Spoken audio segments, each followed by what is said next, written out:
So what are you afraid of? Those feelings are made up. For anyone asking who is the best, we putting our hands up. 4 more kilometers. Oh, there we go! They touch! This time, like the last time, I'm moving so fast, I'm ready to ride. Frankie! Down to the inside of Hoosie's off! Messenger throws the block, and he will keep him behind him. My time. None of you people can tell me to stop. Lower the lights down. Hand over my crown. Hand over my heart. I do this for my town. I do this for my crowd. So turn me up real loud. My time. None of you people can tell me to stop. Turning the track up. I'll never go back down. Hand over my heart. I do this for my town. I do this for my crowd. So turn me up real loud. My time. None of you people can tell me to stop.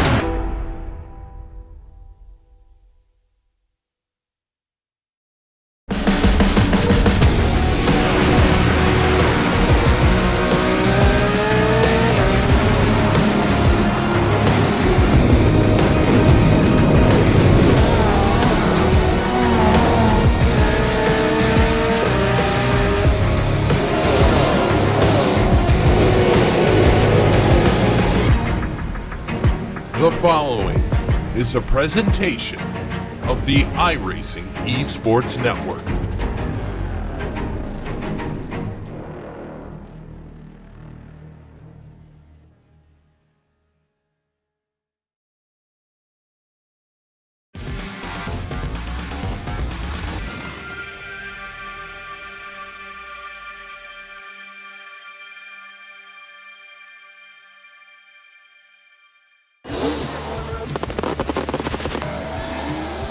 Here's to hugging corners, not cutting them. To grinding away, not grinding to a halt. Here's to those who stay true to the old saying, if you want something done right, you do it yourself. From Tallboy Storage to the latest line of extreme grip hand tools, Craftsman is there when it matters.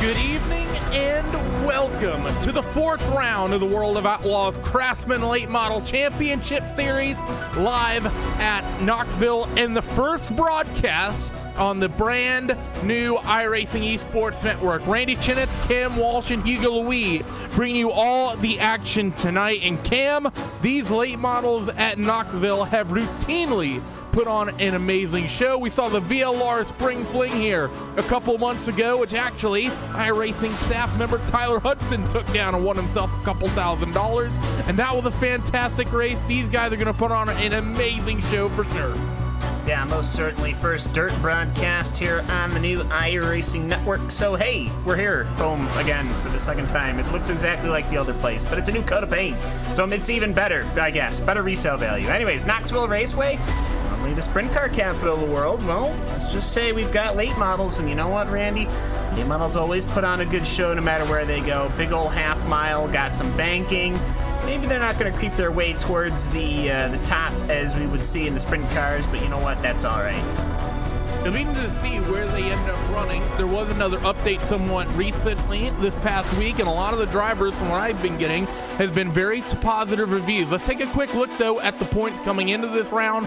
Howard Weaver from Team VLR continues to lead the points in this championship by 25 over teammate Alex Bergeron. Zach Leonardi is in third, with Dylan Hauser and Nick Cooper rounding out the top 5 of the points right now. John Fiddler, Austin Solman, Jacob Leverstein, Austin Carr, and Matthew McKinney round out the top 10 in the points. The 10th spot, McKinney, a full 109 points off of your leader, Howard Weaver. So already big points gap forming just in the first 4 rounds. And really, the only thing you have to really talk about for that 07 Cam in both this championship and the sprint cars, consistency still has yet to finish worse than 7th in any of the feature events thus far.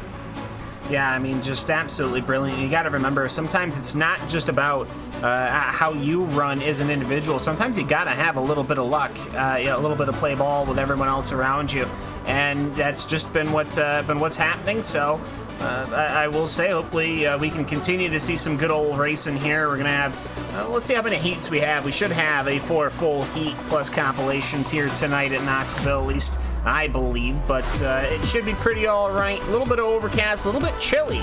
It's 76 on the air, 76 on the track. So I mean, can't complain about that, I suppose. Temperature-wise, I mean, I can tell you right now, it was 95 plus all weekend long at Watkins Glen. So, well, a little happier. It's a little chillier.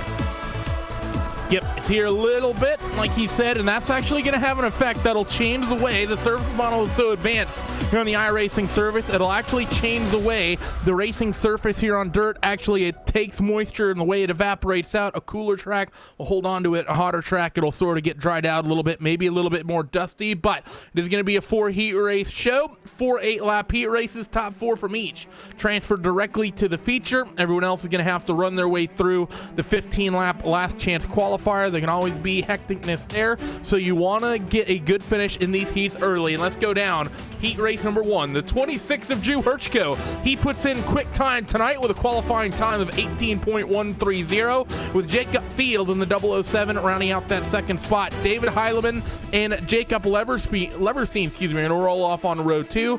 Justin Thomas and Kevin Dedman are on row 3, and Chase Rodman, he's going to round out the last starting position here in that 7th spot.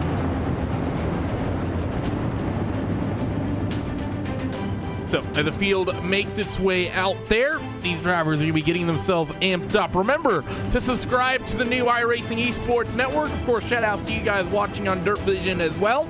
But we've got a new home for the iRacing broadcast. Be sure to subscribe so you'll always get the notifications. Be sure to click that little bell indicator as well so you know every time one of us from either RaceBot TV, V8's Online, or LSR TV go live for some of these broadcasts. You know what? Maybe some other broadcasts in the future. You never know. These guys get the one-to-go signal in heat race number 1. They head through corners number 1 and 2. Cam, who's your pick for heat race number 1? Well, we got to see how Jacob Leverstein goes. It's surprising he's going to be starting back in the 4th position, but you know what, though? Drew Hirschko, he's pretty good at defending his square. We'll see what he can do. So field heads off towards 3 and 4. Where is that number 26 car going to pick it up? I think he's likely going to get on it a little bit early in the middle in 3 and 4. That's really the first opportunity they get. So as the pace truck comes off of pit road, 26, he waits a little longer than I would have thought, but we are green for round 4 of the World of Outlaws Craftsman Late Model Championship Series here at Knoxville, and Drew Hirschko gets a great jump. The fight is on for second, though, between Jacob Fields and David Heilemann as they now single file out down the back straightaway. That 21 car still tucked very close to nearly 3 wide to the back. Leverstein, Thomas, and Dedman, they're all fighting it out. Here's the 02 and Chase Rodman involved as well. 3 wide in towards turn 1 of the 5 car of Kevin Dedman is going to get sent around.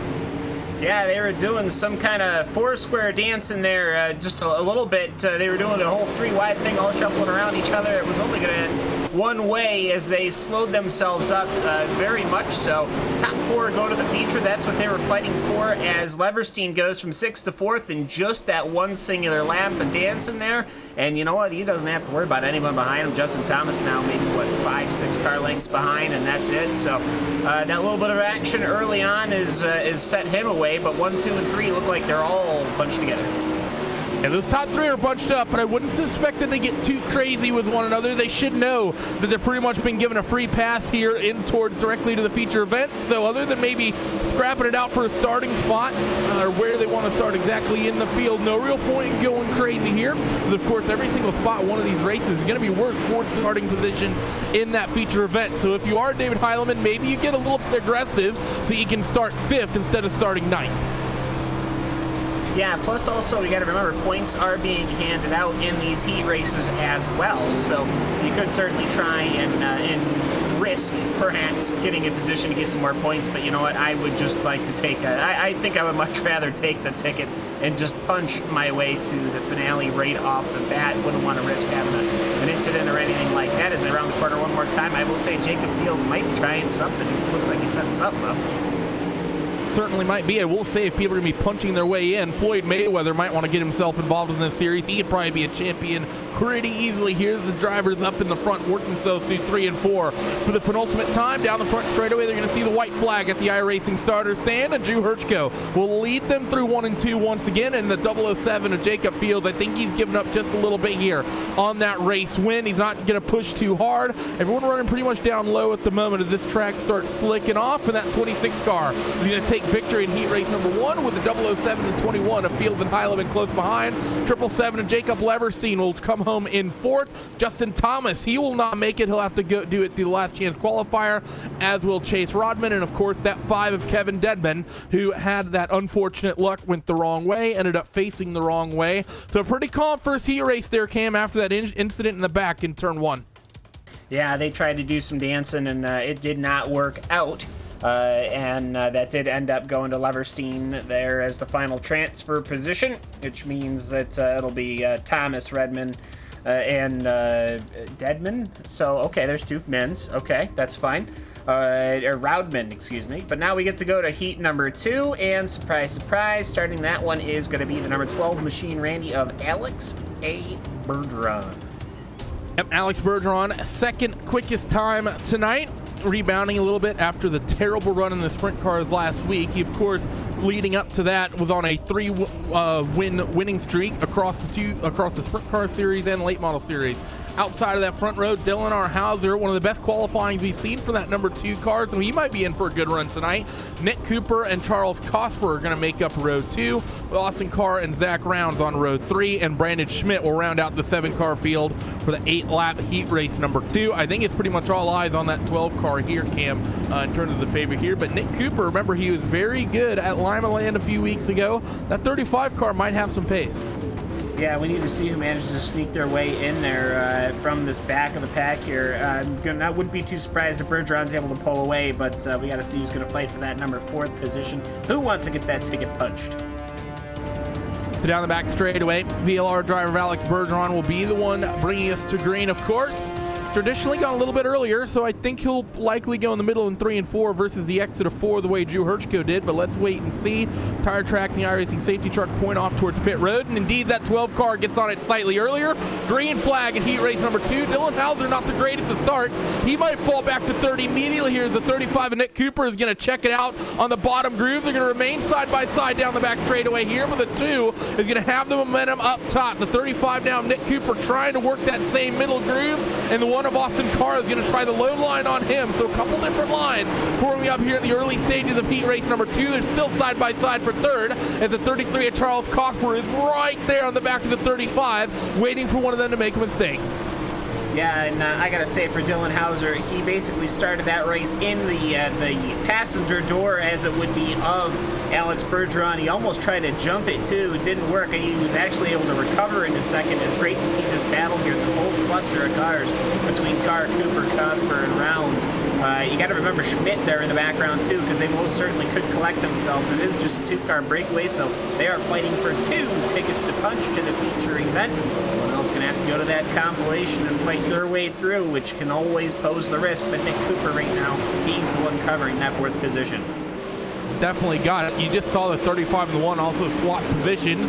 From one of them was running low, one of them was running high. They ended up switching here. The 2 of Dylan Hauser is all over the back of Alex Bergeron. Dylan's going to try an upper groove here through 1 and 2, and then he kind of diamonded the corner off on the exit of 2. Let's see if that gets him a good run down the back straightaway, allows them to close. Maybe not so much. The run of 1 of Austin Carr, though, I think was able to make up a lot of ground on that run as these drivers head down towards the front straightaway to begin lap number 6 of 8 as they head through 1 and 2. Still everyone now starting to move up that racetrack just a little bit. 33 of Charles Copper is going to start working that 35, though. There's only a couple laps left. He's as close as he is, and this is the one opportunity he's going to get, but is he going to be fast enough for they head off to get the 2-lap to go marker? Yeah, and it looks to me like he's getting close enough, Charles Casper, as he wants to see if he can maybe get a nose in there. He might. A little bit of contact. Sorry to interrupt you, Cam. The 1 and the 2 machine, Dylan Hauser and Austin Carr. A little bit of wheel-to-wheel contact coming off corner number 2, and they're going to stay nearly side by side as they come to get the white flag here. The 12 Alex Bergeron able to break away as Hauser's now going to try to open that gap up on Austin Carr once again. Nick Cooper as well. The fight we were watching for 4th, been able to stretch away from that 33 car as they head down through 3 and 4 and down the front straightaway. Very tightly contested heat. Pretty much all the cars going to be separated by about 2 seconds or so. But your top 4, Bergeron, Hauser, Carr, and Cooper, that was one of the most tightly contested heats I think we've seen all season, Cam. Yeah, everyone was nice and packed together, but the big thing is nobody leaned on anybody and really just kind of shoved them out of the way. I thought that Casper was getting ready to get ready to nudge in that Cedar Cove speed machine, but know what? He did not. Means he'll have to go to the compilation, which sometimes isn't necessarily a bad thing. He'll have a great starting position there. Meanwhile, we're getting ready for heat number 3, Randy. That is going to be Howard Weaver. 07 of Howard Weaver, championship points leader on the front row here of heat race number 3 was the 25 of Tyler Ducharme on the outside of that front row. Casey Kerwin and Mike McKinney are on road number 2. James Edens and Mark Molnar are on road 3. And the 7 machine of Randall Carter is going to be, the 37 machine of Randall Carter will be starting in 7th. Howard Weaver, I think, probably the easy favorite here. It's always going to see what the likes of the 25 of Tyler Ducharme and even that 14 of Casey Kerwin, Peak Antifreeze iRacing Series driver, he might have something to say about this as well. Yeah, most certainly. New paint scheme, I believe, for Howard Weaver as well. That red, orange, and teal with the blue there. Looks pretty good by my standards. Then you got Tyler Ducharme on the outside there, and we'll see what Kerwin can do as they're getting ready to get ready to rock and roll. I want to keep my eye out on James Edens. Got to remember he did extraordinarily well in the super models not that long ago. So through corners number 1 and 2, the field will go. See a couple drivers still excitedly getting themselves warmed up. 96 Mike McKinney doing the super late model version of a breakdance, trying to warm themselves up here. The 07 of Howard Weaver has had a phenomenally consistent year this year through both the late models and the sprint cars. And he looks keen to keep that going with a strong qualifying and starting up near the front of his heat race here tonight. iRacing safety truck gets ready to get out of the way, and let's see what the Tomato Man can do. He gets on earliest of all, and the 07 of Weaver has 3 car links to head into 1. The 14 of Kerwin will slot himself into 2nd for now. They're nearly 3 wide for 3rd. Yeah, and we'll see where Mike McKinney ends out in that white machine as he looks to clear down on James Edens as they go through 1 and 2 to finish out, or they go through 3 and 4 to finish out the first lap, excuse me, as it's going to be a little bit of a rub maybe on Ducharme, but they haven't done it just yet as James Edens is rolling in on that inside. Well, I will say, James Edens, he's on that inside. He did prefer the inside that last time, Randy. And I will say when he did very well at the track where he came, I think, what was it, 2nd? We'll see if he can run that inside line now. I will say I do notice that the cars are starting to creep up the track. Yeah, people are starting to move up a little bit. The 37, though, he's going to go to the bottom. That's going to be Randall Carter trying to make something happen up near the front. They were 3 wide, of course, for a couple moments out in front of them, but they get themselves single file. Mike McKinney and Tyler Ducharme single file out. 52, James Edens as well has no choice but to get single file as these guys head down the back straightaway and in towards 3 and 4 once again. Running lap 4 of 8, coming to cross flags right now. Head down the front straightaway, still single file up and down the field. No one quite able to get close enough just yet, but things are still trying to get themselves there. The 52 of James Edens maybe had a moment where he could get under Mike McKinney, but not quite able to. Just not close enough. The 25 of Tyler Ducharme going to put the nose under the 14 of Casey Kerwin. Can he keep it there off the corner? No, he cannot. Yeah, Ducharme has been trying these last couple of laps to line himself up to see if he can get around, but he just doesn't seem to get the exit off the inside, at least just yet. A little bit of a tap on the outside wall from Casey Kerwin, and that allows Ducharme to maybe pull alongside. They'll both get on the throttle about the same time this while, so Ducharme is trying to make that pass, and we'll see if he can get it here at Knoxville. Got to remember, this is a wide fairground-style track, so the track does take a while to come in. But right now, for the moment, it seems the outside line's doing fine. Outside line is where it's at, but let's see, can the 25 machine make it stick? No, white flag coming here. They're side by side for transfer spot. 52 and the 96. They're going to fight it out right now. It's Mike McKinney who has the preferred line and has the preferred 4 spot as they head down in towards corners number 3 and 4 for the final times. James Edens will slot it down there once again. Can he make it stick? Howard Weaver's going to win, but who's going to transfer? It's going to be the 96 of Mike McKinney by about 1/10 of a second, who holds that 4 spot. Kerwin and Ducharme make up 2nd and 3rd, with Edens, Molnar, and Randall Carter rounding out the 7-car field. James Edens did everything he could, Cam. It just wasn't quite enough. No, and I don't think he's going to be too happy about that when he's going to have to go to the consolation, see what he can do, and I think he'll have a pretty decent starting position in that consolation. But, well, I will say nobody wants to really run the consolation, but, well, we'll see what they can do as Heat 4, the final heat, is getting ready to take off, and surprise, surprise, it's Austin Semmelman. Austin Semmelman is going to be the 4th quick time of the night. That might be his best qualifying, I think, across the 2 series thus far. I'd have to go back and do some fact checking, but we've not really seen Austin Semmelman starting at the front of many of these heat races, which is a bit of a surprise considering some of the notoriety and talent he brought into this series. The 9 of Matthew McKinney will be starting on the outside of that front row as well. Zach Leonardi and Philip Diaz running 3rd and 4th. Garrett Nabruge and Josh Lawton 5th and 6th. Adam Elby in 7th. Then, interesting fact about this heat, number 94 car of Philip Diaz. He's a representative of 4 of the World Championships on iRacing, Cam. There's 6 in total, of course, that 94 car. He runs in the NASCAR Peak Antifreeze iRacing Series, both of the World of Outlaws Championship Series, and as well as the iRacing Rallycross World Championship. That number 94 car of Phil Diaz is a busy, busy man. Hey, get your money, as these guys are going to be racing for money, of course. Cash money payout on the individual race here. As opposed to what, Bitcoin? Or, well, you know, hey, it's yeah, they are racing for iRacing coin. That's what it is. Oh, they're racing for Sperry coins. No, this is an oval series. There's no Sperry's on for grabs here as these guys head down the back straightaway. I would say do not accept payment in Litecoin. That is doing anything but balloon in here as these guys head off towards 3 and 4, and the 18 of Austin Semmelman looks to have one of the best runs. He's one of the best chances at a good run he's had thus far this season. 18 car gets on it, has the advantage by a couple car lengths already. The fight is on for 2nd. Zach Leonardi trying to make a move underneath the 9 machine of Matthew McKinney. Can he make it stick? Will that bottom line start to just grip it up a little bit? Doesn't look like it's still too tacky up top as the 94 of Phil Diaz is outside the 19 of Garrett Nieberge. Yeah, Nieberge just taps a little bit on Philip Diaz. He gets a massive loose coming off of the quarter number 4, but he straightens it out. He saves that XR accelerated machine. The number 19 will be able to continue. He has to get around Adam Elby. Now, which he will do as Elby decides to do a grinder on the top rail. But Nieberge is going to have a long road ahead of him because he has got another maybe 10 car lengths. Maybe he's more like 7 car lengths between him and Philip Diaz, who is that number 4 machine, that 4th position machine.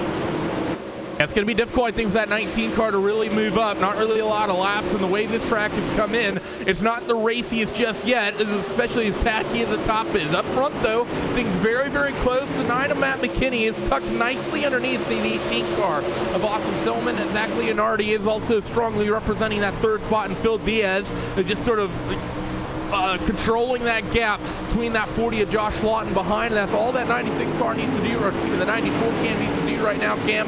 Just keep that gap at about 6/10, and you got yourself an easy pass directly to the feature.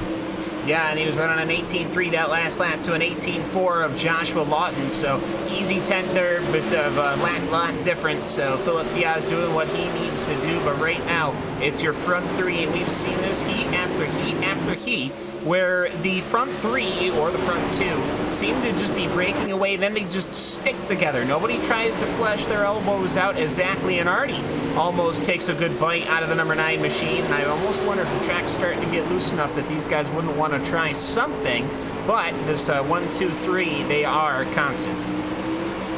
definitely potential here. I think once we get into this last chance qualifier after this one, that's where we're going to see that upper groove start to get worked in. I might see that bottom come back a little bit. White flag here on heat race number 4, and it's Austin Feldman who still leads. 24, Zach Leonardi, a little bit of a nose underneath Matt McKinney on the entry into 1. Couldn't keep the momentum up through the middle of the corners, though, and in towards 3 and 4. Maybe a last chance for these guys as they roll through 3 and 4.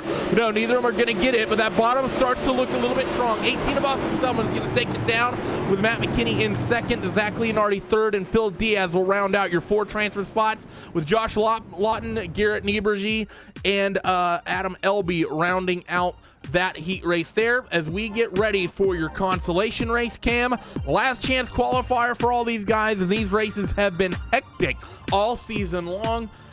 Just got to be calm, cool, and collect, get your way in. Top 4 transfer. Yeah, there's 12 drivers, only 4 going to the next position. Right now, if that were to stay, it would be Thomas, Casper, Edens, and Lawton. But you know what? We have got 15 laps here on the iRacing Esports Network and Dirt Vision to settle whom is getting the ticket punched. I will say we got some good names in here. I mean, Nieberge, I can sync Zach Rounds, and of course Adam Elby hasn't necessarily been up to speed lately, I think, in the super late models, but you know what? Maybe now's his time to shine. Certainly could be, but he's going to have a lot of work rounding out the 12-car starting grid. Let's go down that full starting grid as they feel it begins to pace itself off. Justin Thomas and Charles Cosper make up that first and front row. James Eden and Josh Lawton will make up row 2. Those top 2 are starting in the transfer spots. Chase Rodman and Zach Rounds will make up row 3 with Mark Molnar and Garrett Nieberge are on row 4. Kevin Dedman and Brandon Schmidt are on row 5 with Randall Carter and Adam Elby rounding out the 6 rows of action we have here. So 12 cars on track at once for 15 laps. Most cars we've had on track all night, most laps in a row we're going to be having, well, up until this point anyways. This is the best opportunity to get that track starting to get worn in, Cam, of course, before the feature race. Yeah, this is going to be the best example. Whoever transfers here is going to be able to come out and basically be on track as fast as possible, as they are going to be well aware of where this track do. And don't forget, 15 cars, all the way in about 2,500 pounds. This track is going to get worn. Thank you again for joining us here on iRacing Live, Dirt Vision, and the all-new iRacing Esports Network. Like we said, be sure to subscribe so you can catch all the action from a variety of series from V8s Online, LSR TV, and RaceSpot TV. Green flag flies, 23 gets on it, and we are green in the last chance qualifier. Justin Thomas will hold the lead for now, and Cosper and Eden, they're going to fight over that second spot. Side by side up and down the field, and the O2 machine, Chase Rodman goes around right in the middle of the field. Couple of cars involved.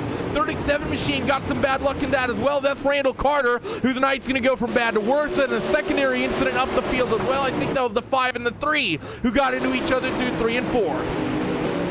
Yeah, most certainly. That's not what you wanted to see for these guys. Unfortunate for Chase Rodman. Nothing he's going to be able to do with that one. He got spun, and then obviously he just got his nose, just went on top of the nose of another super late model, and he just ended up going airborne just enough to send him loose. But Justin Thomas, meanwhile, he's gotten a big loose, and we've got a stack up coming off a quarter up 4 with all your leaders. All the cars go scrambling all over the racetrack. They're going to try to sort themselves out, and it is going to be, I believe, Adam Elby who has worked himself up to the lead.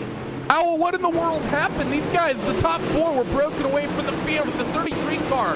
Gave a little bit of a nose to the 22 of Justin Thomas. Transfer spots wrapped up, Cam. I think racing that hard is a little bit silly, and somehow he did it. You said he might, but I really seriously doubted you. The 74 has lucked his way into the race lead. You got James Eden is closely behind, Garrett Nieberge as well, and Randall Carter rounding out the top 4. The 2 drivers who started in 11th and 12th now find themselves first and 4th transferring in. What a series of events that was, and that's why racing smart in these races, Cam, is often better than racing aggressive, as they're getting aggressive behind 3 wide, I think for about 7th. And you're seeing as one car getting a big old shove down. That is Mark Molnar. We saw a bunch of replays of Adam Elby. He just Days of Thundered that one, and he knew he could go through it.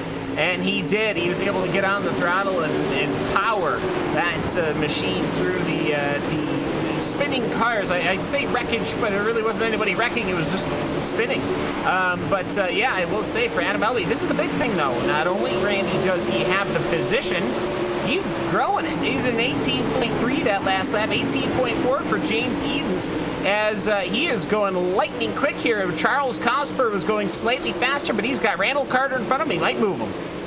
Might just. I think you got to get physical here in the last chance qualifier. 33 machine has a little bit of a run down on the bottom. That bottom groove has been sort of coming in the last couple heats, and now here in the last chance qualifier might be able to make something happen. Now he tries up near the top, probably going to try to pack some of that dirt in on that upper groove to try to sling some momentum. He's going to run the middle roughly. Everyone's still moving up here through 3 and 4. The 19 of Garrett Nieberge is still running a bit of a defensive line over that 37 of Randall Carter, because the last thing that 19 car wants, Cam, is to give up that third spot and get rid of a buffer to being on the outside looking in for the feature race. You want to keep that car behind you, keep yourself in third for no other reason. That way you can afford to drop one spot before the end of this 15-lap run.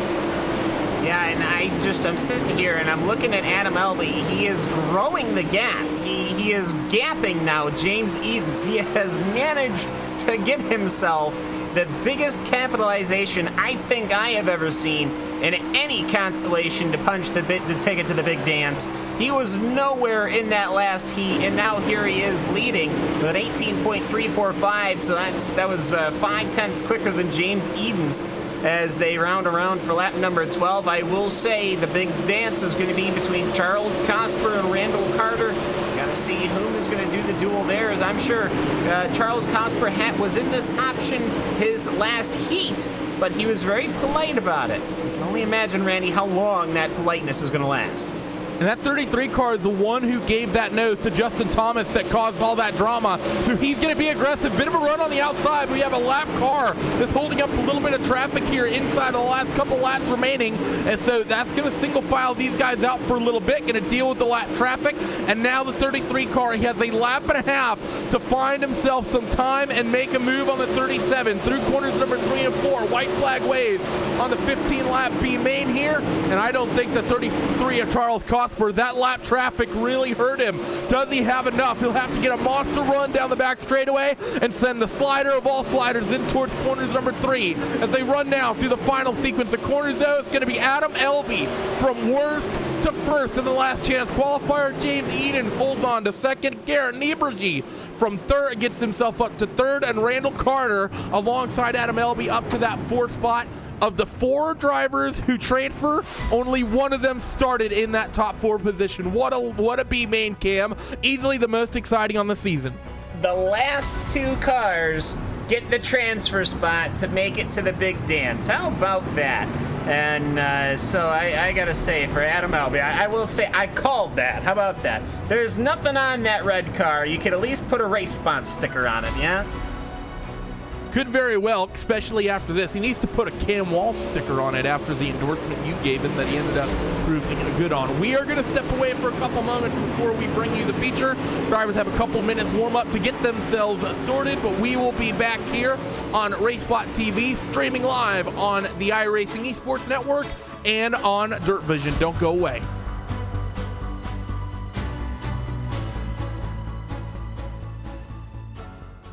Did you know your DirtVision.com account gives you free access to our on-demand video library?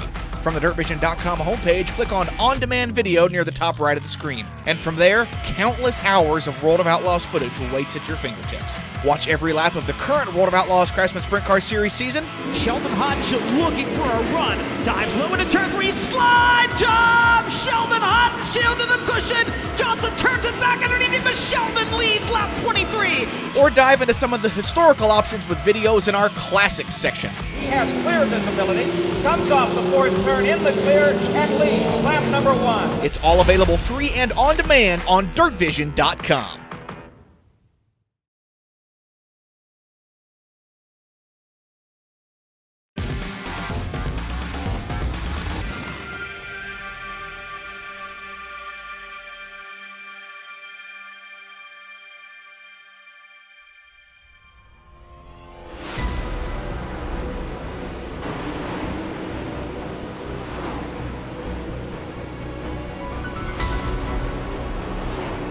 Well, It is time. A fantastic sequence of races. The drivers really amped up this track for the late model series, and it has proven to put on a fantastic show. The qualifying races are now done, and now it's the one that's worth the most points, and that has some money on the line. Let's go down your starting grid for the iRacing World of Outlaw Craftsman Championship Series for the late models feature race here at Knoxville. Drew Hirschko and Alex Bergeron will make up the front row, with Howard Weaver and Austin Selman are on row number 2. 3 VLR drivers make up your top 4. Jacob Fields and Dylan Hauser will make up row 3, with Casey Kerwin and Matthew McKinney on row number 4. David Heileman and Austin Carr will make up row 5.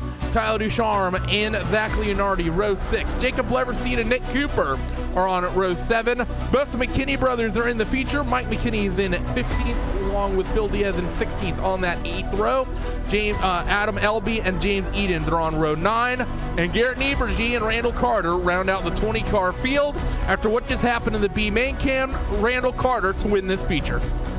Now what's going to happen is they're all going to wreck. There's going to be a 16-car pileup, and Adam Elby will be up there, or James Edens, to be completely honest. Both are surprisingly quick, and that's the big thing. Also, you got to remember, some of these guys haven't touched this racing surface since heat number 1. As the cars are out on the track, Randy, these guys are going to be a little, they're going to have to get used to the track real quick. They definitely aren't. The bottom's a lot slicker than it was at the start, and those upper grooves have really started to come in. And like we said, Cam, a relatively new update that has a lot of positive reviews thus far of the way it's affected the cushion. A lot of these guys, this is going to be the first really big race they've run on this new update, and that could really complicate things as they got 1 lap to go till green. And it's going to be all a dance here. We got to remember Alex Bergeron. How is his start going to go? As Drew Hirschko is going to be the one taking the green, and how are Weaver and Semmelman going to do? It'll be very interesting to see how this track develops over the next 50 laps. We got to remember we're actually getting a big old feature here. Here we go. They head off towards 3 and 4. First feature race in the World of Outlaw Championship Series on the all-new iRacing Esports Network. Of course, thank you for tuning in on Dirt Vision as well, as the iRacing safety truck comes down pit road, and we are green. 26 of Drew Hirschko brings us to the green flag. Howard Weaver already making a bid for that second spot, trying to work the bottom. The 12 car of Alex Bergeron has what was perceived as a good line, but the 07 of Weaver, Tomato Man, able to make it work down low. He's going to hold on to that second spot in towards 3 and 4 for the first time. Will he hold on to it down the front straightaway? Yes, he will. Move himself into that second spot, and on the bottom through 1 and 2, the 07 says, I like it where it's slick. And the 007 of Jacob Fields has been fighting his way through. He has been trying, but unsuccessfully. He's been 3 wide almost every single time with Casey Kerwin. And Austin Carr has been bump drafting him down the front stretch. Austin Carr wants to go, and here's a big throw from David Heilman. He'll come up the track in front of Jacob Leverstein. The mid-pack is extremely busy. Is it always going to be in this series, especially as racy as this track has been, Cam? We've seen some of the most tightly contested heats thus far that we've seen all season. We've seen them here tonight. So everyone up and down this field is mighty close. You see everyone, a little bit of contact, the 777 to the 24. That was, of course, the Leverstein as well as Zach Leonardi. A little bit of wheel-to-wheel contact through 1 and 2. They're going to keep it sorted, though, as out in front. It's still all that 26 of Drew Hirschko and Howard Weaver just still comfortably in that second spot. He's found himself moving up that track just a little bit, Cam. I think he found the bottom. Not quite where you want to be, at least for now. David Heilman, the number 21 machine, he threw another slider, and Zach Leonardi was able to just go around and power through, because when these guys have been throwing the sliders now, the traction's not there, the tires aren't catching, so the cars are now starting to do that thing, Randy, that's very dangerous, which is the car enters low and just slides all the way across the entire track. That's not what you want to see here, because what that means is that somebody running the high side is Jacob Fields gets an ugly bump to Austin Carr. These two guys have been going at it all race long. You could possibly see one of those incidents start happening that you never want to see, where a car will end up throwing that big, huge slider and end up taking somebody else out that didn't even see him coming. That said, because we have so many of these cars running the top, Cam, it's only, every single lap, there's only maybe 2 or 3 cars that are trying to run the bottom. That upper groove is going to get packed in and flicked off very, very quickly. They're 3 wide to the back. I think Nick Cooper might have been involved with that. They end up getting back to double file relatively quickly. But with all these cars running the top, we've already seen that groove's moved up about a car width, maybe more, just during this, in the first 8 laps of this feature race alone. We get to lap 30, we get to lap 40, particularly if it stays green, we're going to see pretty much the bulk of this circuit slickened up, and that's when the different lines are really going to become coming in, especially when those different grooves get really tricky to run. Yeah, when we were running those 410 wing sprint cars last week, we were certainly not seeing this line. Everyone was running much higher, much towards the wall. That's not what we're going to see here when the track starts wearing in. We got to remember these cars need a lot more slide angle. They don't have that giant wing at the top as Drew Hirschko. He washes out a little bit. That allows Howard Weaver, who's managed to slide, to get a little bit cleaner. But no, actually Hirschko, he's been doing good. It was an 18.5 that last lap, and everyone's running 18.5s now as Howard Weaver was there as well. Bergeron is starting to get a little impatient though, Randy, and I don't blame him. He sees that number 26 machine pulling a little bit ahead. He wants some of that, but I can't see these tails starting to touch the arm.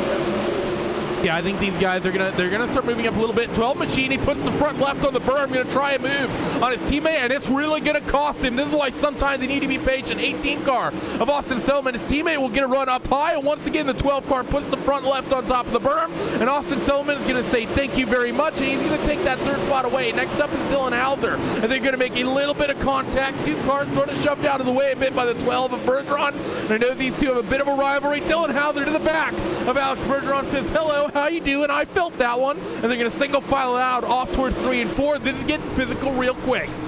Yeah, I can always tell when someone's coming from the mid-pack because their cars are completely covered in dirt and grime. 850 horses. Oh, out in front, 07 and Austin Selman, 2 teammates, 2nd and 3rd place, come into one another. The 18 car falls down 3-4 spots already, 3 wide, fighting with that 9 car as well as who's that. I think the 1 involved. Huge stack up of cars here. Just outside your top 5, Cam. Things getting crazy as teammates come together. Running 2nd and 3rd. Yeah, Semmelman just slid a little bit up the track. He was a little closer than I think he thought he was. And what that meant was that the right side just barely started gripping Howard Weaver's left front. And once those 2 hooked up, very great job in controlling as here comes Dylan Hauser, that fluorescent yellow, high visibility yellow car washing Howard Weaver out. And Howard Weaver now losing positions as Austin Carr goes to the inside. And, well, surprise, surprise, is right back with Austin Semmelman, and Jacob Fields finds himself packing back, and we've got the first caution. Oh, big pile up. The 07 car is involved. 007 is getting pushed by the 24, Zach Leonardi, who plows into the inside wall. One driver ends up upside down by that. That was like something out of BattleBots, the way he pushed him into the wall and flipped him over. But huge incidents up near the front. The 07 Howard Weaver involved. First time we've seen him get into any trouble all season long. And let's see what caused this one. Well, is that 07 to the 007, just a little bit of a tap coming from those 2, just enough to send that VLR driver of Howard Weaver around, and that was in front of so many cars that you pretty much couldn't escape a big incident happening there. Well, and just as kind of a recap of everybody, the only car with a significant damage that I can see out there outside of the retired car is Zach Leonardi. Everyone else, it looks like there was a big, huge calamity. Also, Nick Cooper and David Heilman, also damaged. It looked like it looked a lot worse than it was. You had Leonardi kind of drive Jacob Fields into that wall, however, as Leonardi's day is done. His car is parked on the outside. Nope, he got it restarted or something and set something up. But I will say, going into that wall, there's always that giant, comically oversized Acme sledgehammer. Where was that? I do wonder. Or Matilda, if you recall, one of the many BattleBot things that barely come to my mind anymore. Yeah, I don't remember too many of those. The 24 Zach Leonardi getting back in line where he needs to be. So the 26 of Drew Hirschko is going to be the same runner here, same leader here, The 2 of Dylan Hauser. Dylan's had a pretty fantastic feature race here thus far, as he's gotten himself up to the 2nd spot from 6th, and as they come across, they're going to get the 1 to go signal. So that number 2, that number 2 car of Dylan Hauser should be feeling pretty happy with himself, Cam. Pretty much the best run he's had all season. Yeah, and I gotta say, these guys have been pretty comfortable. We're gonna have 30 laps to go, and you know what? They've worked the track in. We'll see how they can go as they get ready to take green yet again here at Knoxville. in towards corners number 3 and 4. 26 Drew Hirschko has been in command of this field all night. 2 machine of Dylan Hauser in for potentially his best run all season. 26 gets on it early once again. Green flag back in the air here at Knoxville. Will anyone have anyone for your top 2? They single file out. Fight is on for 3rd. Alex Bergeron on Matt McKinney really fighting it out here. The 9 car up top is going to be the one who takes that 3rd spot away. Can Alex get in the line? No. Zach Leonardi is going to try to keep him down there, and Alex should just find himself in the upper groove as they're 4 wide through 3 and 4. A little bit of contact means that everyone's going to have to get off the throttle and single file out. And that was the 777 of Jacob Leverstein. He had cars passing him on the left, the right, and then the left and right. He managed to slap himself out right behind Howard Weaver as Tyler DeCarm is now on his inside. And as far as Alex Bergeron is concerned, as Matthew McKinney's now trying to push Dylan Hauser, every single time he tries that inside line, what ends up happening is he takes the sprint car entry. That means that his very, very long front nose ends up hitting the pit exit berm, which is maybe 4 or 5 inches higher. So the car bottoms that, it grips that, and it just does not work. So he's got to get used to how you truck these cars in here, because you cannot keep hitting that and keep your front nose. Yeah, it's not very good for the handling. You can sort of make it work, especially when the track, when the upper groove slickens off and slows down. But right now, when everyone's got so much tacky dirt up top, Cam, when you're throwing your left front tire into a berm at 110 miles an hour on entry, that's never good for anything in terms of handling and especially weight transfer. No, and especially if you're fighting for position. I mean, Alex has been trying to take it for speed. He hasn't been trying to bomb for a position here. As notice how bumpy the track is getting. See, here he comes. See, there you go. That's how you get it done, because he did not touch that pit exit berm. But I will notice, look at the bumping here. They'll come through 3 and 4 as the rest of the field comes through. Watch along with Alex Bergeron. Watch the bumps on the rear suspension. He comes off. Look at it. Bump, bump, bump, bump, bump. And then he has to chuck it into corner number 1. I'm sure that as this race goes on, the bumps are only going to get worse. They're fighting behind as well. The 18 and the 24, Leonardi and Selman, they have been swapping spots back and forth. This is the second slider we've seen this lap. 24, Leonardi, he gets the preferred groove up top, but Selman has the momentum down on the bottom. He's going to be able to throw a move right back in towards turn 1. Should be able to just get clear and right up to the top of the racetrack, and they swap it once again. The 24 now is going to have the preferred line, and all the while, the 96 of Mike McKinney is just sitting there watching, and 24, Leonardi gets that spot right back. Fantastic racing here for your final podium spot, or excuse me, your final spot here in the top 5. Yeah, and the bumps are only getting worse. That means that whomever is getting on the throttle on the right spots is getting a massive push. As somebody gets a big shove, going down into 1 and 2 as it's Tyler DeCarms. That's 3 and 4, excuse me. Howard Weaver gave a push as they decide to almost go 4 wide as they come down the front stretch one more time. Howard Weaver, I can only imagine he's not the happiest of partners right now, as Austin Selman taking a big chunk of bite out of the number 96 machine.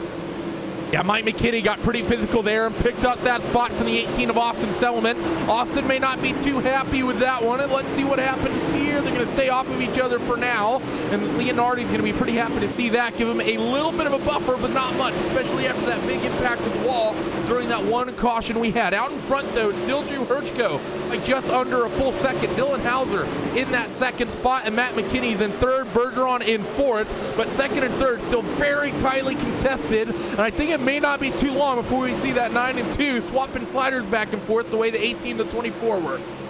Yeah, and the number 2 is just tracking up the track, and they will make contact yet again as Matthew McKinney. Just look at the bouncing is. There you go. There's your bite. There's your hello from Matthew McKinney. The yellow flag is out on the racetrack as it is going to be Austin Carr, the number 1 machine. We've seen him getting in fights all night long, and this was from a big old slider from James Edens, and I think their wheels just collected and sent him around.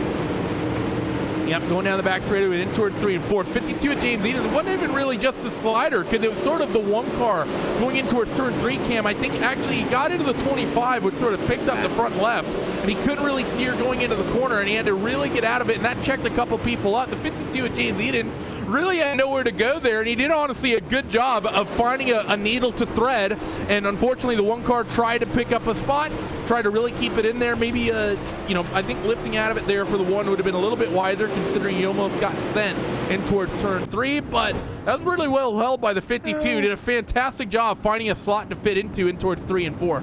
I think if you let off the throttle in the middle of the corner there, I think he might have just slid up anyway. I think it's almost unfortunate, really, that the right rear fender caught and spun the number 1 machine, so it was just the fenders kind of locking horns. And unfortunately, Adam Elby had nowhere to go. He took a big old chunk out of that one. You can see the front radiator now over that number 74 machine, so unfortunate for him here on lap number 35.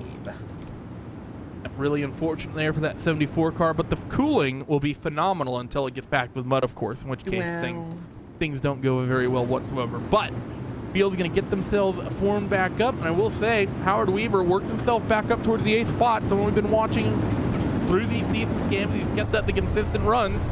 Might be in for a season worst finish of 8th if he can't make something happen here. Absolutely terrible. I'm sure tears will be shed if he doesn't get at least starting in the top 8 of a World Championship Series. Yeah, I think you're right about that. He does sort of label himself a late model specialist, though, so I won't be the happiest. Might have to get himself a chicken wrap with tomatoes on it to punish himself. But about to go back to Green Flag Racing here on Dirt Vision and the iRacing Esports Network. Green flag flies and contact race leader Drew Hirschko set into the outside wall. Back immediately to yellow, and Dylan Hauser involved as well.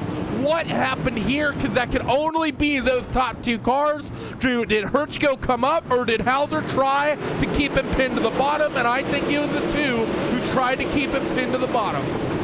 Yeah, I think what had happened is he had gunned it once. Oh, you know what? I almost think that he got a big tap from Matthew McKinney. I think once Matt McKinney, no, actually they didn't make contact. All right, I stand corrected. I thought that maybe you punched him and he triggered everything and kind of sent him up a little bit, but no, Drew Hirschko, he hit the throttle for about a quarter second and then he pinned it. And Dylan saw that he punched the throttle the first time. He tried to punch it. Bergeron obviously had nowhere to go. They started packing him up.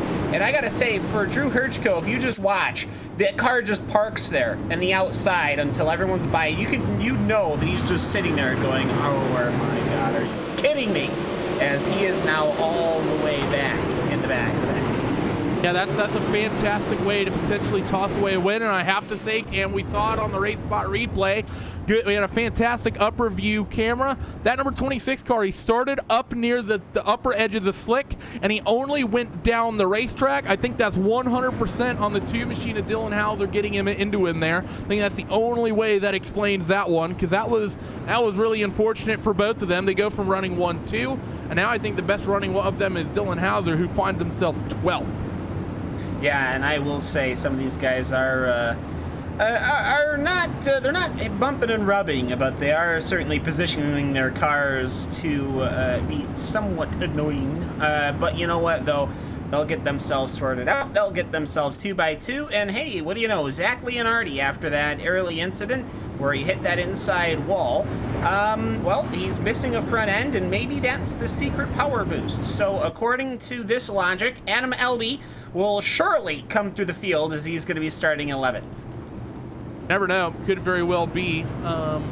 Did put my prediction on Randall Carter. He's found himself up in 12. So a couple of our dark horses have found their way up a decent number of spots. Elby's up 6 on the night. Randall Carter is up 8. Lights are officially going to go out. And Matthew McKinney is going to be bringing us back to Green Flag Racing. Zach Leonardi starting 2nd. Bergeron and Mike McKinney are on road 2, and Austin Semmelman will round out your top 5. Howard Weaver finds himself to 6th after picking up the couple of freebie spots with Tyler Ducharme and Jacob Leverstein 7th and 8th. James Edens and Dylan Hauser 9th and 10th. So Hauser ends up with a couple extra spots after our timing gets itself updated. In towards 3 and 4. Let's see if we can get a good restart here. Coming to 10 laps remaining in the world of Outlaws Craftsman Late Model Championship Series Round 4 feature event at Knoxville. And the 12th car of Alex Bergeron all the way to the bottom, and that's because he's coming to pit road. 12th car, his night is done. Must have realized he had gotten suspension damage. He was probably able to follow around, but he just isn't able to do the field, or alternatively he had some kind of a black flag. But either way, Matt McKinney is going to be your leader as they are having a big old fight here as somebody gets sent to the inside. It's Jacob Leverstein, there's James Eaton, and oh no, there's Adam Elby in the outside wall, but somehow they get themselves straightened out and immediately go 3 wide, because that's the smart thing to do. But yeah, they get themselves worked out. And Austin Semmelman is now slow. I think a couple people may have gotten the black, and now it's Matt and Mike McKinney who find themselves out in front. The two brothers, the family, could round out the top 2 steps on the podium. Let's see what can happen now. The 24, Zach Leonardi, Howard Weaver, and Tyler Ducarme. They're involved in this scrap for second as well. Matt McKinney is checked out, and they're 3 wide for second as Mike is trying to hold on to that top spot. Leonardi throws the slider for second. 96 gets it driven back down to the bottom. Howard Weaver and Ducarme, they're fighting it out as well. 3 wide again down the back straightaway as Weaver gets a little bit of contact and loses a couple spots.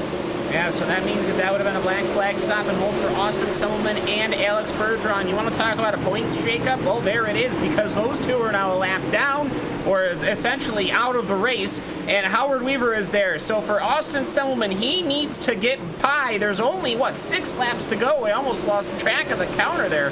But if he doesn't get by, he's going to be 1 lap down in case there's a caution, but he's going to run out of so much time that a caution's not going to matter. Matthew McKinney might have, through a calamity of issues, managed to come away with a win here in that number 9 machine. Definitely could look like it inside of the final 5 laps. Matt McKinney has a nice little gap and a lapped car buffer to his brother in second of Mike McKinney. Fight is on still for third. Tyler Ducarme and Zach Leonardi swapping spots back and forth. Dylan Hauser, he's had a fantastic run back to the field on this restart, up 5 spots from where he was just a few laps ago before he went back to green flag racing. So can he have something of this if he can get to the 24 car? They head down the front straightaway. 3 laps remaining here in the feature. Yeah, and Matt McKinney, I gotta say, this is gonna be a massive jump for him and Mike McKinney. You want to talk about getting a team some notoriety. Here you go. Now, level 7 machines are getting ready to have a 1-2 finish. The only thing that they've got on them are just a colored stripe and some grime at this point. And it looks like Tyler Ducarme, who has come also from basically nowhere, is going to be setting himself up to round out that podium. These guys are going to get ready for a big old payday.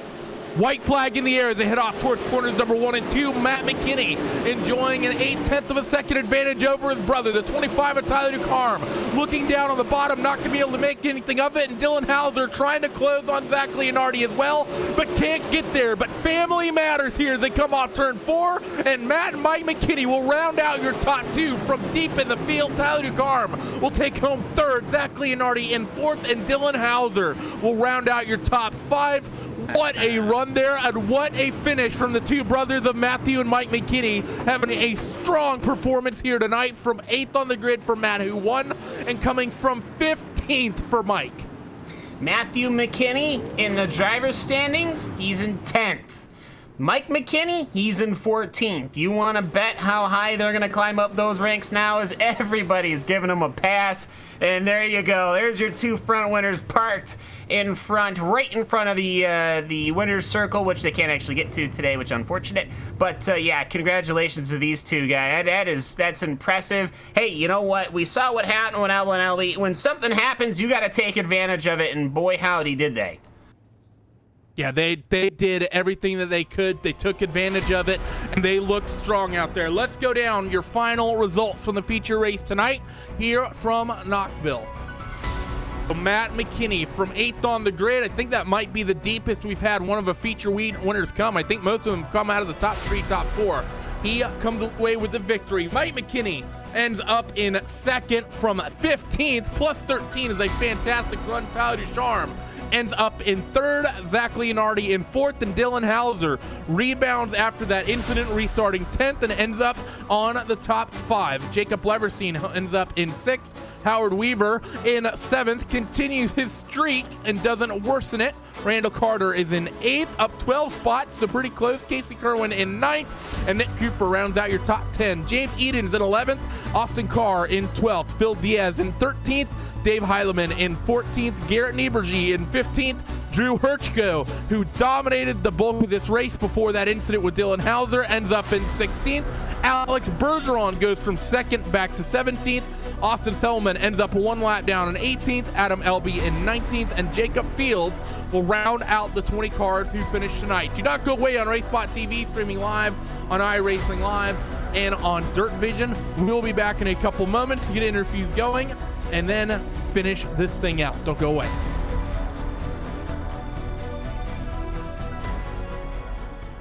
Courage at the mile. What part did courage play in this victory? Kinzer going into the corner, trying to get by Dale Waxo, makes contact. Hell of a lot, I'll tell you that right there. So many times, everybody had lost track. Look at how it shot up on the center track. Tell you what, that was some close races at a high speed. The World of Outlaws create memories for fans every night. Now share your favorite Outlaw moment on social media. Whether it was 1978, 1998, or 2018, we want to know, what's your Outlaw moment? Did you sneak into a victory lane picture? Get whiplash driving past a parking lot full of crews at work? Or maybe you simply got to meet your favorite driver in the pits after the races. Tweet it, Instagram it, just use the hashtag #MyOutlawMoment. You might even hear Voice of the Outlaws Johnny Gibson share your memory at the track. Don't delay, start posting today. Let us know with My Outlaw Moment.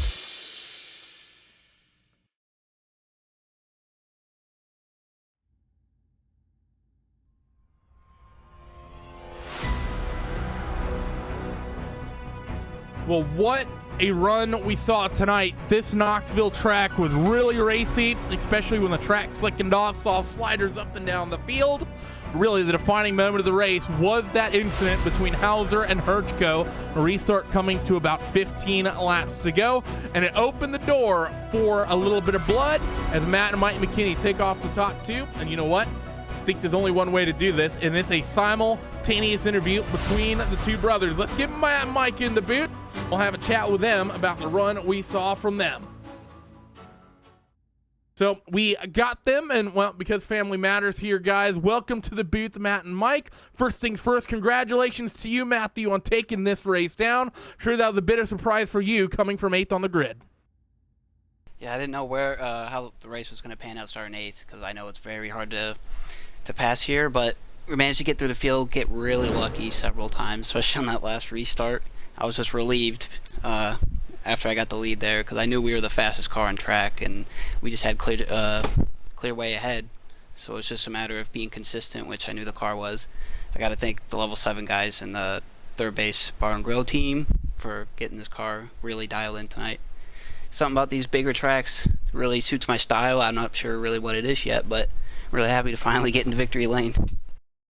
A family is really important to motorsports. I think the vast majority of people who get into it have a pretty much a family history in it. I think that's pretty much true for most sports, to be honest. And, you know, for you guys, there's a couple other, you know, kind of family names that run around the iRacing service, most notably easily the Sturgioses. Jake and PJ Sturgios have had success, but I don't think we've ever seen them finish 1-2. So what's it mean to you guys to be the first family combo taking the top 2 spots in a world championship level race? Oh yeah, you know, this is pretty cool. You know, we've both been sim racing for a very long time, and you know, both been putting in our time and waiting for a big platform like this that iRacing has provided to get us in front of a big stage, in front of you know, some big name sponsors, and something to legitimize the sport of sim racing. So it's really cool. You know, like I said, we've been doing this for 10 plus years, and it's just cool to see that all of our hard work's paying off. What people were asking for a while was an update after some changes they made to the surface model. We had one roll out, I believe, on Friday, and it seems to be working really well. The track seemed pretty racy tonight. Matt and Mike, we'll start with Matt. How did it seem to you? Definitely in the second half of the race, the surface was a lot more racy. I think in the beginning it was just kind of around the top, but then the track really widened out where a lot of guys up front, they were trying to run way above the slick, and I was just kind of entering way, just completely on it all four, and just kind of throttle control and pedal my way through it, and I was just definitely a lot faster. So this change is good. It's in the right direction. Obviously needs to be more changes in the future, but I'm liking where the sim is heading right now. Mike? Yeah, you know, iRacing is doing a great job. You know, we give them all the feedback we can, and they're staying on top of things and developing stuff day by day. So it's only going to get better from here. You know, obviously the feature there was pretty good. That's you know, that's what gets the points, and that's what puts a show on. You know, I started 15th there, and I think Matt started pretty far towards the back or in the middle there. So we were obviously able to pass cars, and that's just because you know, the racetrack provided you know, 2 good grooves to get through there. So just hats off to iRacing. You know, we're all in this together, and hopefully we'll have something you know, really, really good here soon. Well, congratulations to you guys. Fantastic run, of course, to get the top 2. Who gets it done for you guys on the 9 and 96? Matt, we'll start with you. Yeah, I got to thank specifically James Edens tonight for having the setup for this car. Struggled a lot in the heat race, but the car managed to work really well in the features, definitely in the later half. So I thank to him, I thank to RaceSpot and iRacing for giving me the opportunity here. Also the World of Outlaws, and of course, gotta thank my brother Mike for running second with me. It's very cool. It's never happened. I can't recall ever finishing 1-2 in a big race, so it's very nice to see. Yeah, just thanks to all of our buddies at the at Level 7 Racing and Third Base Bar and Grill. We try and put as much time on here as we can, and really just come out here and have some fun. So just thanks to iRacing and the World Racing Group of the World Outlaws. I'm fortunate enough to be able to run a lot of their events in real life, so it's cool to come on here and do it on the sim and put on a good show. So just congrats to my brother. He's been putting a lot of time on here, and he's a lot better than me on here. So it's good to see his hard work paying off, and shows that he's here to race. One last question, Mike. Does a $50 delta between first and second, does that mean Matt owes you dinner? Yeah, I think he's going to walk downstairs right now. We'll see where he's taking me. All right, that sounds good. You guys have a good rest of your night, and good luck to you guys both in late model races coming up and in the sprint cars. We know you run there as well. Appreciate it. Thank you, guys. There they was. McKinney's finished first and second. Dominant performance for them. They got it done when it mattered. It's 25 of Tyler Ducarme ends up in third. Cam Walsh just stood by with him. Tyler Ducarme, Showtime Motorsports, the number 25 machine. Well, you came home in third position. You started in 11th, so obviously there's already a story involved in that one, but I gotta say, I don't think we've had as wild of a race here in the World of Outlaws Craftsman Late Model Championship Series as we did tonight here at Knoxville. Take me through it. Yeah, the beginning it wasn't very good for us. We were really tight, and we just kept pushing up top and kept getting past, and it just I wasn't very good up top, but I knew the bottom was going to come in. I knew that was going to be a big thing. Once the bottom comes back in here, it gets really racy.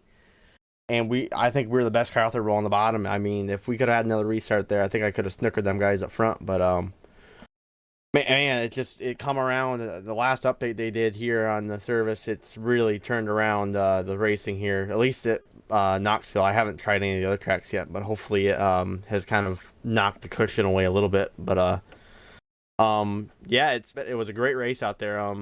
Especially charging from way in the back. I mean, we fell back to like 17th, 18th, so it was a good charge back up to the field there. I mean, obviously we had some wrecks to help us there, but it is what it is, and you have that, and sometimes luck's on your side. I mean, it is what it is. Yeah, I mean, hey, if there's a window to take it, you're dumb to not take it. But either way, you've rounded out the podium here at the Sprint Car Camp of the World Knoxville. I mean, I have to say, these late models have been putting on grand old shows, and it's only been getting better. 50-lap features, of course. I love them, and I mean, I like to think, well, we only had 2 cautions, I think, Randy?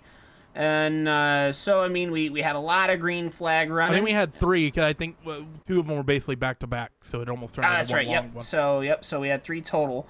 But I mean, that's not a lot for a 50-lap feature race. I mean, it seems to me like you guys are a little rough and tumble, but for the most part, Tyler, it looks like it's been pretty respectful out there.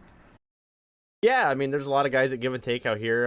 Obviously, that you're gonna have your couple out there that, I mean, they're just balls of the wall. But no, I mean, I ran side by side with Howard and then Zach for I don't know how many laps. I mean, we made a little bit of contact, but it's not anything that's gonna destroy you. I mean, we just rub doors a little bit and rubbing's racing. I mean, to a point. And it's fun when you can race with them guys that have the talent levels that they do. And I mean, we just put on a hell of a show, I think, out there. And it's just it's fun when you get to race with all the talent. It's awesome. And one final thing, we're lopping a 10th off when we're going to the dirt track at Charlotte, the 410 mile. You gonna be ready for it? I don't know if we'll be able to roll the bottom good there. I think the cushion's still kind of dominant, but we're gonna try our best. We ran good in the pro qualifier there, so hopefully we'll have something ready in the Showtime Motorsports, SRA Motorsports. Camaro can be all tuned up for that. All right. Anyone else you'd like to give a hello to before we let you go? Gotta give a shout out to the World Racing Group and the World of Outlaws for putting this on. Obviously, and iRacing, obviously. It's always fun with the cash on the line and the big spotlight with the World of Outlaws banner. So Max Speed TV for coming on board this season. Slam, everyone go check him out on Twitch tonight, and I want to say Wednesdays and Fridays, and Showtime Motorsports and Sim Racing Authority. And you guys for doing the broadcast. It's always awesome to go back and watch them. Well, thank you. So that's Tyler Jacar, the number 25 machine. We'll see you in a couple weeks' time. And Randy, I will hand it back to you. Yep, we got one more interview docked up tonight. It's the 24 of Zach Leonardi, who, well, he had a pretty eventful night as well, coming from 12th on the grid up to 4th. All of your drivers in the top 4. In fact, Matt McKinney started 8th, Mike started 15th, DeCarm started 11th, and Leonardi started in 12th. The only driver near the top 5 at the start of the race was Hauser, who ended up in 5th. He started 6th. But Zach, eventful run for you. Kind of started about midway point. Ended up with a car on top of you as you plowed down into the inside wall. Did you ever think you'd finish it inside the top 5 after that little big hit? I did not. I wasn't sure how bad the damage was or anything until we got going, but I'll mark that top 5 deal up to luck there. I was just crazy restarts and stuff. I mean, I think I had a top 5 car, but I don't think if we didn't have that kind of luck on them, getting through them wrecks and stuff, I don't think I'd have got there. But yeah, that was a crazy race, them restarts and stuff, and I was happy to finish it. I was having brake problems, like my pedal was messed up bad. That's what happened with that with Jacob there. Was I'm jammed down on the brakes and it was only going like halfway and like glitching or whatever. And I had to go reset them next caution. But yeah, I mean, it was a crazy race. I'm happy to get a top 5. I'm happy to finish it. I mean, it was bad for a lot of guys, and it was a good points night for me. Just the misfortune for Howard and Alex there. Yep, it's a little bit unfortunate for them. Now, we've had a lot of positive reviews about the new surface. It definitely put on a good show tonight. People were always really, really hopeful for this race here at Knoxville, said it would have been one of the best on the season. With this new surface model working the way it is, what do you think we're going to see out at Charlotte? Seems like it'll put on a good show. Yeah, I think like I would have thought this track would be better back when we had the big cushion. Like I think most of them were bad when we had the big cushion. Knoxville was like the one track that was pretty good when we had the big cushion, but it was pretty good tonight too. But I think the few races I've done at Charlotte since they updated, I think that's going to be a really good race. I think that's going to be the best one yet, I'd expect anyway. But yeah, I mean, pretty much all the tracks I've done lately, we've had good racing on. There hasn't been a whole lot of single groove stuff like we had the other race, and tonight past the halfway point it was pretty racy too. I think if we'd have got to start the race on the way the track was at the end, it'd have been a really good race. You saw Tyler was making the bottom work there at the end, so. Yeah, I'm hopeful for next week at Charlotte, or in 2 weeks at Charlotte. I think that'll be a really good race. Congrats to you, Zach. Who gets it done for that 24? I just got to give a big shout out to Dead Zone Racing. I got Casey out there testing me every week, and Houston Hammer that helps out with setups and stuff. And then we've got an alliance with the Drill Spill. Ashton Crowder and Philip Diaz is helping us out with setups this week too. So I just got to give a big shout out to those guys. Well, there he was, 24. Zach Leonardi comes home with a strong 4th place finish. Cam, closing thoughts from you. This was a fantastic race from Knoxville. Started out a little bit slow with the tacky surface, but when it got packed in and when it got slickened up, we saw some hard racing, bunch of sliders. Saw the 24 was part of that for a while. Selman part of that for a while as well. People could really make moves when the track slickened up, and that's what you love to see, especially at a phenomenal track here like Knoxville. Yeah, and I mean, I gotta say, the level 7 guys, this is gonna be a massive boost for them, both the McKinney brothers, in the money, in the points. This is gonna be a massive win for these guys, I gotta say. Good racing, pretty happy for it. We didn't see a calamity like this since Volusia in season 1. So things happen for Bergeron and Selwyn, but they'll be back. And so congrats to our winners, and overall a good day. Can't forget, I mean, of course, Bergeron and Selman. You also cannot forget Drew Hershko. He was really the big loser there in that whole situation, going from running for first place points and money to running for 16th, which is far less points, and well, you're almost having to pay the race organizers at that point. But it was a fantastic race here tonight at Knoxville, and we thank you for tuning in on Dirt Vision and the all-new iRacing Esports Network, brought to you by RaceSpot TV. Well, presented by RaceSpot TV this evening, not brought to you. It's, of course, brought to you by iRacing. What a spoiler there. But thank you again for tuning in. as Howard Weaver should be able to continue building his points advantage after this one, but likes of Dylan Hauser going to be making some leaps, as well as Zach Leonardi, who are 3rd and 4th in the points as well. Next time we see the World of Outlaw Craftsman Championship Series will be in the sprint cars in exactly 7 days' time. They take to Eldora Speedway, and that's going to be a feisty one with the new surface update, and the late models in 2 weeks' time, they will be taken to the track at Charlotte. That should be a fantastic race as well. But for everyone here on RaceSpot TV, from Cam Walsh, from Huey Louie, from everyone at Dirt Vision, and everyone involved with the iRacing Esports Network, we thank you for tuning in, and we hope to see you next time. Bye-bye.